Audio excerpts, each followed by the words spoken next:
দক্ষিণ পাৰৰ মাটি নগাঁও আৰু শোণিতপুৰৰ নহয়, নগাঁৱৰ মাটি নগাঁৱক দিবই লাগিব। ব্ৰহ্মপুত্ৰৰ দক্ষিণ পাৰৰ মাটি নগাঁৱক দিবই লাগিব। গৰীব জনতাক ক্ষতিপূৰণ দিবই লাগিব। গৰীব জনতাক ক্ষতিপূৰণ দিবই লাগিব। উপান্ত কৃষকক নিৰাপত্তা দিব লাগিব। এই চৰ্চাপুৰীবিলাকত ইয়াত প্ৰায় ৬০-৭০-৮০ বছৰ ধৰি মানুহ যিসকল বসবাস কৰি আছিল, সেই মানুহসকলৰ কাৰণে চৰকাৰে ইয়াত কেইবাখনো হস্পিটেল, অংগনবাদী কেন্দ্ৰ এইবিলাক কৰিছে।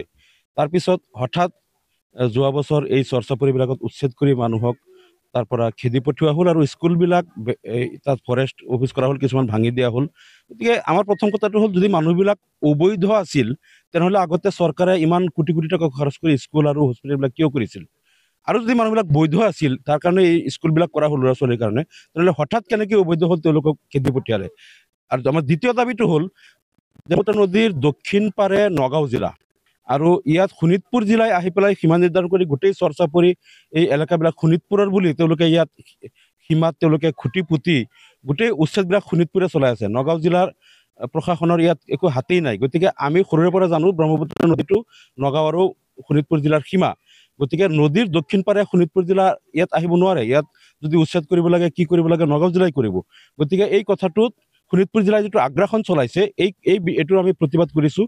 আৰু আমাৰ তৃতীয় কথাটো হ'ল যে ইয়াত বহু লোক আছে ভূমিহীন আৰু বহু লোক আছে যিসকল গৰাখহনীয়া আক্ৰান্ত। তেওঁলোক এই চৰ্চাপুৰীত বহু বছৰ ধৰি তেওঁলোকে চৰ্চাপুৰীত বানপানী আৰু প্ৰাকৃতিক দুৰ্যোগৰ লগত মোকাবিলা কৰি তেওঁলোকে অসমখনক তেওঁলোকে শস্য শ্যামলা কৰি ৰাখিছে। আৰু চৰ্চাপুৰীত যিমান লাখ লাখ কুইণ্টেল শস্য শাক পাচলি উৎপাদন হয়, এই শাক পাচলিৰে গোটেই অসম আৰু উত্তৰ পূৰ্বাঞ্চলৰ চাহিদা পূৰণ কৰে। আৰু এতিয়া যে এই লোকসকলক ইয়াত হঠাৎ খেদি দিয়া হ'ল, ভূমিহীন গৰাখহনীয়া আক্ৰান্ত লোকসকল, এতিয়া তেওঁলোকে কি কৰি খাব? আৰু এইটো কেৱল তেওঁলোকৰেই ক্ষতি হোৱা নাই, ইয়াত যে লাখ লাখ কুইণ্টেল প্ৰত্যেক বছৰ যে শাক পাচলি আৰু বিভিন্ন শাক পাচলি আৰু শস্য উৎপাদন হয়, ইয়াৰ যিটো অসমৰ GDP যিটো বাঢ়ে, এইটোতো লছ হ'ল। গতিকে এইটো লছ হোৱা মানে অসমৰ কাৰণে ইয়াত মানে হাজাৰ হাজাৰ কোটি টকা প্ৰত্যেক বছৰ লছ হ'ব। গতিকে এই মাটিখিনি এনেই পেলাই থৈ এই মানুহখিনিক উচ্ছেদ কৰি দিয়াতকৈ যদি এই লোকসকলক তাত খেতি কৰিবলৈ দিলেহেঁতেন, এই লোকসকলেও চলিব পাৰিলেহেঁতেন আৰু অসমৰ GDPও বাঢ়িলেহেঁতেন, অসমৰ এটা কৃষি অৰ্থনীতিটো বিকাশ ঘটিলেহেঁতেন। গতিকে চৰকাৰে কেৱল আক্ৰোশমূলকভাৱে মানুহখিনি মুছলমান হোৱাৰ কাৰণেই যে লোকসকলক বিপদত পেলাবলৈ, লোকসকলে যাতে চৰ্চাপুৰীত খেতি বাতি কৰি তেওঁলোকে পৰিয়াল যাতে ভালকৈ চলাব নোৱাৰে, উগ্ৰ সাম্প্ৰদায়িক হিন্দুত্ববাদীসকলক সন্তুষ্ট কৰিবলৈ চৰকাৰে এই লোকসকলক উচ্ছেদ কৰিলে, যাৰ কাৰণে অসম সামগ্ৰিকভাৱে ক্ষতিগ্ৰস্ত হ'ল। গতিকে আমাৰ দাবীটো হ'ল যে চৰ্চাপুৰীত ভূমিহীন গৰাখহনীয়া আক্ৰান্ত লোকসকলক তাত সংস্থাপন দিব লাগিবই। যিসকলে ইয়াত ৬০-৭০ বছৰ ধৰি আছিল, পুনৰ তেওঁলোকৰ ল'ৰা ছোৱালী সেই একেখন বিদ্যালয়ত পঢ়াৰ সুবিধা দিব লাগিব, য'ত এই ল'ৰা ছোৱালীয়ে ইমান বছৰ পঢ়ি আছিল।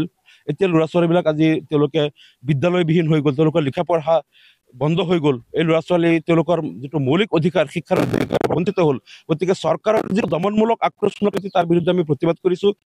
চৰ্চাপুৰীৰ হাজাৰ হাজাৰ লোক ওলাই আহিছে, তেওঁলোকে ইয়াত প্ৰতিবাদ সাব্যস্ত কৰিছে। আমি আমাৰ এই আন্দোলন চলাই যাম। আমাৰ এই লোকসকলক আৰু আমাৰ অসমৰ ভাৰতীয় নাগৰিক হিচাপে তেওঁলোকৰ যিটো জীয়াই থকাৰ অধিকাৰ, তেওঁলোকৰ গৃহ, অন্ন, বস্ত্ৰ, বাসস্থানৰ যিটো অধিকাৰ, সেই অধিকাৰ চৰকাৰে কাঢ়িব নিব নোৱাৰে।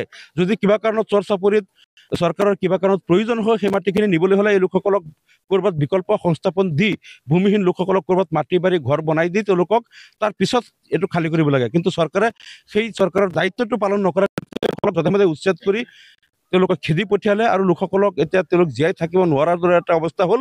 গতিকে চৰকাৰৰ এই আক্ৰোশমূলক আৰু মুছলিম বিৰোধী এই আগ্ৰাসনক আমি ধিক্কাৰ জনাইছোঁ।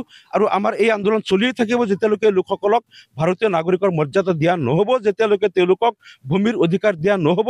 আৰু এতিয়া চৰকাৰে তাত জৰীপ চলাব বুলি কৈছে চৰ্চাপুৰীত, আৰু কৈছে যে তাত জৰীপ চলাব, কিন্তু ছেটেলমেণ্ট দিয়া নহয়। আমি চৰকাৰৰ এই দাবীৰ বিৰোধিতা বিধানসভাতো কৰিছোঁ, বাহিৰতো কৰি আছোঁ। জৰীপ কৰাৰ লগে লগে তাত কোন মাটি কাৰ আছে, কোনজন মানুহ এই কোন মাটিত কিমান বছৰ ধৰি তেওঁ খেতি বাতি কৰি আছে, জৰীপ কৰি তেওঁলোকক লগে লগে পট্টা দিয়ক, এইটো আমাৰ দাবী।